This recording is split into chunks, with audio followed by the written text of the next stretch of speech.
இன்றைக்கி கருவேப்பிலை சட்னி செய்ய போகிறேன். அதுக்கு 10-25 சின்ன வெங்காயம் இப்படி தோல் உரித்து வச்சுக்கோங்க. 4-5 பல் பூண்டு, ஒரு 3 வரமிளகா, இவ்வளோ கருவேப்பிலை எடுத்துங்க. ஃப்ரெஷ்ஷாக நல்லா கருவேப்பிலையாக, கொஞ்சம் 1/4 மூடி தேங்காய், கொஞ்சம் கடலைப்பருப்பு, கொஞ்சம் உளுந்தம்பருப்பு, கொஞ்சம் புளி, இதெல்லாம் போட்டு எப்படி செய்யணும் காமிக்கிறேன். கடலைப்பருப்பு உளுந்தம்பருப்பையும் போட்டுக்கலாம்.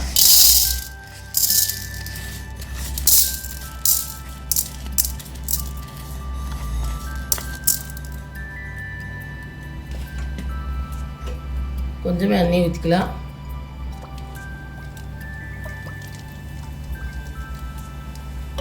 கொஞ்சம் செவக்கிட்டு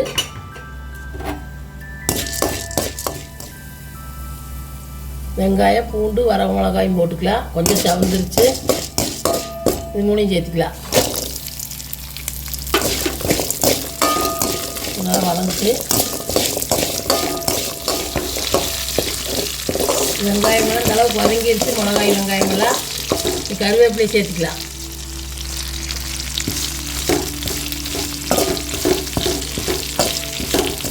இந்த கருவேப்பிலை சட்னி பார்த்திங்கன்னா முடி கொட்டரைகள்லாம் சாப்பிட்லாம், ரத்தம் இல்லாதையும் சாப்பிட்லாம். வாரம் ஒரு தடவை செஞ்சு சாப்பிட்ற மாதிரி உடம்புக்கு நல்லது. கருவேப்பிலை சட்னி நல்லா கருவேப்பிலை வதங்கிட்டு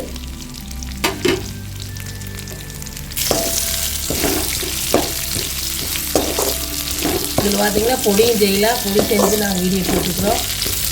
அதையும் குழந்தைகளுக்குலாம் சாப்பாடு சேர்த்து கொடுத்தா நல்லது, சத்தானது. இப்படி சட்னியும் செஞ்சு சாப்பிட்லாம்.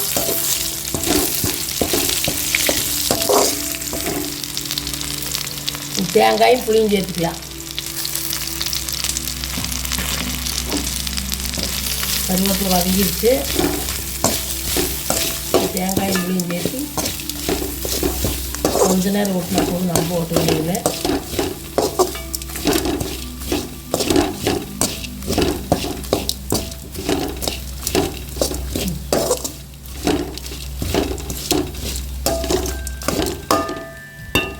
அடுப்பு ஆஃப் பண்ணிக்கலாம். உப்பு மஞ்சத்தூளும் சேர்த்துக்கலாம்.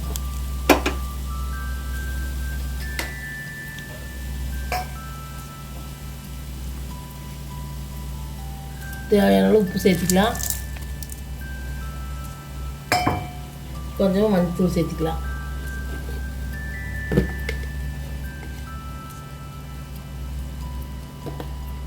அதுக்கப்புறம் அரைச்சிக்கலாம். ஆற வச்சு சட்னி அரைச்சாச்சு. இது பார்த்திங்கன்னா தோசை, இட்லி, சாப்பாடு எல்லாமும் சாப்பிட்லாம். முடி உதிரைகளை இது மாதிரி வாரம் ஒருக்க செஞ்சு சாப்பிடுங்க. செஞ்சு பார்த்துட்டு வீடியோ பிடிச்சிருந்தா லைக் பண்ணுங்கள், ஷேர் பண்ணுங்கள், சப்ஸ்கிரைப் பண்ணுங்கள்.